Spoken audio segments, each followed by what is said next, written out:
नमस्कार दोस्तों, captain America के 11वें इशू में आपका स्वागत है। और पिछले इशू में आपने देखा कि कैप्टन अमेरिका अलीना वॉन्डूम के साथ मिलकर सैल्वेशन के अगेंस्ट जाता है, जिसमें फाइनली सैल्वेशन को हरा दिया था, लेकिन बदले में मेलॉर और मारा को अपनी जान गंवानी पड़ी थी। लेकिन फिर ये सब कुछ होने के बाद कैप्टन अमेरिका का सामना डूम के क्लोन से होता है, तो वही रेड हल्क इस चीज का फायदा उठाकर अपनी टीम लेकर लैटवेरिया आ जाता है, जो सारे के सारे हल्क्स है। तो अब आगे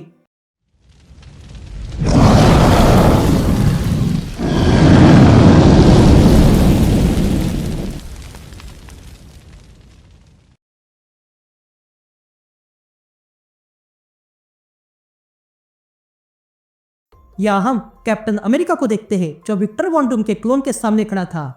तभी वो महिला यंग विक्टर से कहती है, विक्टर क्या तुम तैयार हो? जिस पर विक्टर कहता है, ये दुनिया तय करेगी कि मैं कब तैयार हूँ, और ये तय हो चुका है क्योंकि समय अब आ गया है। यहाँ कैप्टन अमेरिका फ्यूरी से कहता है, निक अपना हथियार नीचे कर दो। जिस पर फ्यूरी कहता है, ये तुम है स्टीव, तुम भूल गए? जिस पर कैप्टन कहता है, हाँ मैं जानता हूँ, पर ये क्लोन है, पर वो यहाँ क्यों है? जिस पर फ्यूरी कहता है, इनके मास्टर को इसकी लेगेसी पूरी करनी है ताकि लैटवेरिया का भविष्य ठीक हो जाए। जिस पर वो महिला कहती है, ये विक्टर उसकी मेमोरी के साथ जीना नहीं चाहता है, वो अच्छा इंसान बनना चाहता है। तभी विक्टर अपनी आंट से कहता है, मास्टर मर चुके हैं और लैटवेरिया बर्बाद हो चुका है, मुझे इस मशीन के साथ भाग जाना चाहिए और कोई रास्ता ढूंढना होगा।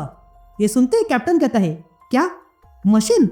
लेकिन तभी वो महिला फ्यूरी पर शूट कर देती है, जिसके कारण विक्टर वो बैग लेकर भागने लगता है। या विक्टर वो बैग लेकर बाहर आ जाता है और अब भी वो भाग ही रहा था। लेकिन तभी हम देखते हैं कि ये सब कुछ रेड हल्क ने देख लिया था और वो अपनी टीम से कहता है, देखो यह कौन भाग रहा है।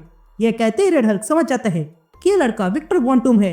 यहाँ अंदर कैप्टन अमेरिका उस महिला से उसकी गन छीन लेता है और कहता है, मुझे माफ करना, पर मैं वादा करता हूँ इससे और किसी को नुकसान नहीं होगा। यह कहते ही कैप्टन अमेरिका वहां से चले जाता है। तभी हमें कैप्टन की आवाज सुनाई देती है, जो कहता है, अलीना तो सिर्फ नाम से डरती है, पर यहाँ पे तो असली डूम का क्लोन है, और यहाँ सैल्वेशन की हरकतों के बाद इस विक्टर को सुरक्षित रखना होगा, और साथ ही वो वेपन को जो इसके पास है। लेकिन तभी वो सबको कुछ आवाज सुनाई देती है, जो कहता है, डूमस्टाइड वासियों जल्दी से कहीं छुप जाओ, और ये तुम सबके लिए वार्निंग है। यह आवाज सुनते ही कैप्टन समझ जाता है कि ये कोई और नहीं रेड हल्क है। तभी आगे रेड हल्क कहता है, हम सिविलियंस को बचाना चाहते हैं क्योंकि लैटवेरिया अब अमेरिका के कंट्रोल में आ चुका है। यह कहते हम देखते हैं कि आसमान से रेड हल्क और उसके हल्स आ रहे थे। लेकिन तभी हम देखते हैं कि उन हल्स के साथ वहां पर आसमान में तूफान आने लगा था। यह हल्क कहीं पर आके गिर जाता है, जिसके कारण वहां पर धमाका हो जाता है। या फ्यूरी कैप्टन को कॉल करता है और कहता है, रॉजर्स क्या तुम मुझे सुन रहे हो? मैंने सेक्रेटरी ब्रूक को कॉल किया था और यूएन को भी, इसलिए हमें डूमस्टाइड को खाली करना होगा। ये बातें सुनकर कैप्टन फ्यूरी से पूछता है, क्या व्हाइट हाउस ने ये ऑर्डर दिया है? जिस पर फ्यूरी कहता है, यहाँ कुछ तो गलत है, इन सबको ब्लाइंड साइड किया गया है। उन लोगों ने अब तक कंफर्म नहीं किया है, पर रॉस तो हमला करने पर उतर आए हैं। जिस पर कैप्टन कहता है, अगर ऐसा है तो हमें उसे ढूंढकर रोकना होगा, पर यह अकेला परेशानी नहीं है, यहाँ पर कुछ और भी है। ये कहते हम विक्टर को देखते हैं, जो अब भी भाग रहा था। लेकिन तभी अचानक से विक्टर के सामने बड़ा धमाका हो जाता है, जिसके कारण विक्टर पीछे गिर गया था और उसकी बैग कहीं और। तभी विक्टर कुछ देखता है और डर जाता है, और तब हम भी देखते हैं कि इस धमाके से कोई और नहीं बल्कि रेड हल्क बाहर आ जाता है, और वो विक्टर को देखता है और कहता है, कैसे हो डूम? मुझे पहचाना? मैं वही हूँ जिसे तुमने कुछ महीनों पहले टॉर्चर किया था।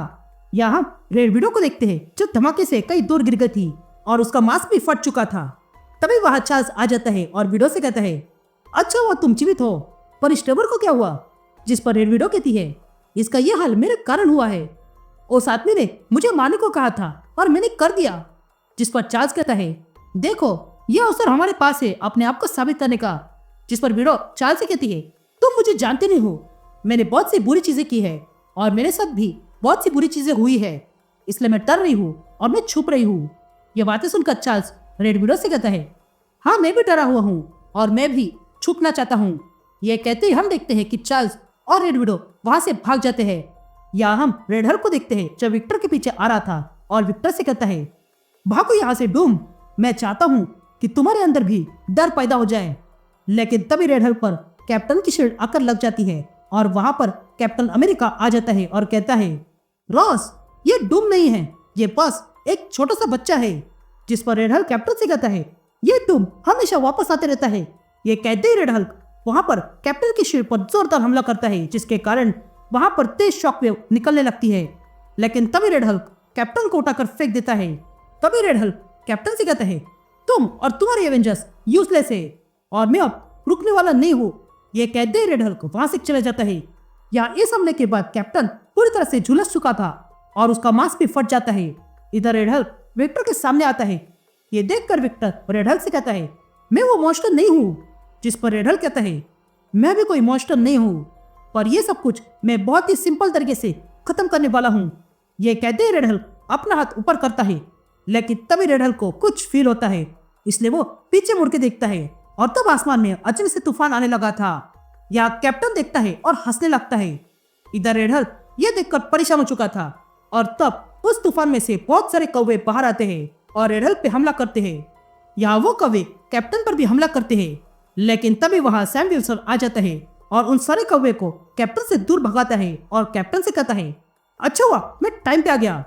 जिस पर कैप्टन अमेरिका सैम से कहता है, उस बच्चे को बचाओ, नहीं तो रॉस उसे खत्म कर देगा, और जाके शैरन को बताओ मैं उसे प्यार करता हूँ। जिस पर सैम कैप्टन से कहता है, ये बात तो तुम जाके ही बताना, पर वो बच्चा है कहाँ पे? जिस पर कैप्टन कहता है, वो साउथ ईस्ट में है और वो डूम का क्लोन है। ये सुनते ही सैम विल्सन शॉक रह जाता है।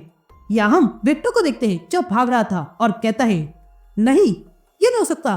तो वही हम रेड हल्क को देखते हैं जो वहां पर जोरदार हमला करता है और जोर से चिल्लाता है। लेकिन तभी सैम विल्सन वहां आता है और विक्टर को अपने साथ ले जाता है। ये देखकर रेड हल्क को और गुस्सा आ गया था। या हम रेड हल्क के हल्क्स को देखते हैं जो हर तरफ तबाही मचा रहे थे।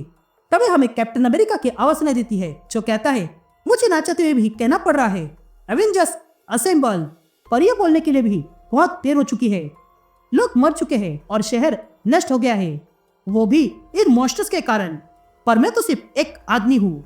मैं यहाँ अनेकों प्लान से आया हूँ, पर यहाँ पर वो किसी काम के नहीं है। ये कहते ही कैप्टन अमेरिका अपने पेट पर अपनी शील्ड रखता है और तुरंत रेड हल्क की ओर आने लगता है। या रेड हल्क तबाही मचाने में लगा था, लेकिन तभी रेड हल्क के अंदर से आग निकलने लगती है और वो आग एक बच्चे के पास जाने लगी थी। तभी हमें कैप्टन की आवाज सुनाई देती है जो कहता है, मैं थक चुका हूँ इन ताकत वाले लोगों से, लेकिन अब और नहीं। ये कहते हम कैप्टन को देखते हैं जो उस बच्चे को बचाने आ जाता है और तब वहां पर उस आग के कारण सब कुछ टूट जाता है और अगले पल हर तरफ धुआं फैल गया था। फिर कुछ देर बाद हम जो को देखते हैं जो अपनी टीम के साथ वहां पर आता है और सारा मलबा हटाने लगता है। तभी जो और उसकी टीम मिलकर वहां का सारा मलबा हटा देते हैं और तब वे लोग देखते हैं कि उस बच्चे को कुछ भी नहीं हुआ था क्योंकि कैप्टन ने उसे अपनी शील्ड दी थी। लेकिन इस हमले से कैप्टन अमेरिका बेहोश हो चुका था। ये देखकर जो वहीं पर सर पकड़कर बैठ जाता है क्योंकि कैप्टन ना ही कुछ बोल रहा था और ना ही सांस ले रहा था। यहाँ हम रेड हल्क और उसके हल्क को देखते हैं जिसे विक्टर की बैग मिल चुकी थी और तब वो हल्क रेड हल्क से कहता है, हमें वो मिल गया है सर और इसकी रीडिंग मैच हो रही है। यह सुनते ही रेड हल्क उस हल्क से कहता है, मुझे वो दे दो। तभी रेड हल्क वो बैग उठा लेता है और हंसने लगता है और कहता है, आज का दिन अमेरिका के लिए अच्छा दिन होगा। यहाँ सीन शिफ्ट होती है और हम कैप्टन अमेरिका को देखते हैं जो बिना कपड़ों में किसी और डायमेंशन में आ चुका था। तभी हमें कैप्टन की आवाज सुनाई देती है जो कहता है, मैं कहाँ पे हूँ?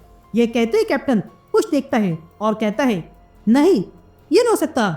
तभी कैप्टन को एक आवाज सुनाई देती है जो कहता है, स्टीवन रॉजर्स तुम लैटवेरिया के चैंपियन थे पर अब तुम डूम के चैंपियन हो एंड वेलकम टू हेल।